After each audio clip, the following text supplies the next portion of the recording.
हिमालय की गोद में बसा एक छोटा सा देश, नेपाल।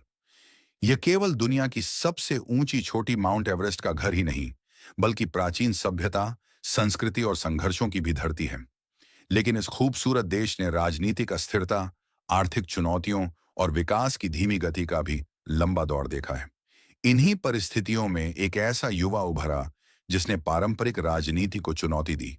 एक इंजीनियर, एक रैपर और बाद में एक ऐसा नेता जिसने लाखों युवाओं को उम्मीद दी।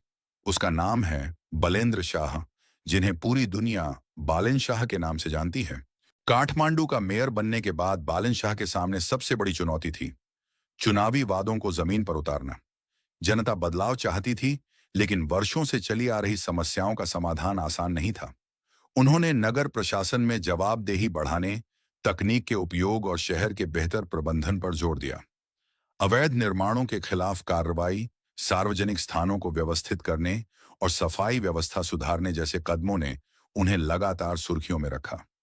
कई नागरिकों ने इन प्रयासों की सराहना की और उन्हें एक सक्रिय तथा निर्णायक प्रशासक के रूप में देखा। लेकिन हर बड़े फैसले के साथ विवाद भी जुड़े। कुछ लोगों ने कहा कि कुछ कार्रवाइयां बहुत कठोर थीं या उनके तरीके पर सवाल उठाए। समर्थकों का तर्क था कि वर्षों से चली आ रही समस्याओं को हल करने के लिए सख्त निर्णय जरूरी थे।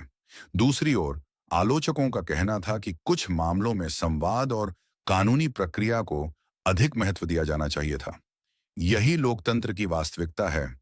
एक ही फैसले को कुछ लोग साहसिक कहते हैं, तो कुछ उसी पर सवाल उठाते हैं। समय के साथ बालन शाह की पहचान केवल काठमांडू तक सीमित नहीं रही।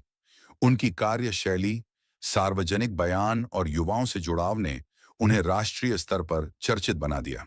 देश भर में कई युवाओं ने उन्हें नई पीढ़ी के नेतृत्व का प्रतीक माना। वहीं कुछ राजनीतिक विश्लेषकों ने यह सवाल उठाया कि क्या स्थानीय प्रशासन में मिली लोकप्रियता राष्ट्रीय राजनीति में भी उसी तरह काम करेगी। बालन शाह का सफर इस बात का उदाहरण बन गया कि सामाजिक प्रभाव, तकनीकी पृष्ठभूमि और जन समर्थन किसी व्यक्ति को राष्ट्रीय स्तर तक पहुंचा सकते हैं। 27 अप्रैल 1990 को काठमांडू के नारादेवी क्षेत्र में बलेंद्र शाह का जन्म हुआ। उनके पिता एक आयुर्वेदिक चिकित्सक थे और परिवार शिक्षा, अनुशासन तथा समाज सेवा को महत्व देता था। बालन का बचपन किसी राजनीतिक परिवार में नहीं बीता। उनके घर में सत्ता की नहीं, शिक्षा और मेहनत की बातें होती थीं। परिवार चाहता था कि बच्चे अच्छी पढ़ाई करें और अपने दम पर पहचान बनाएं। यही माहौल बालन के व्यक्तित्व की पहली नींव बना।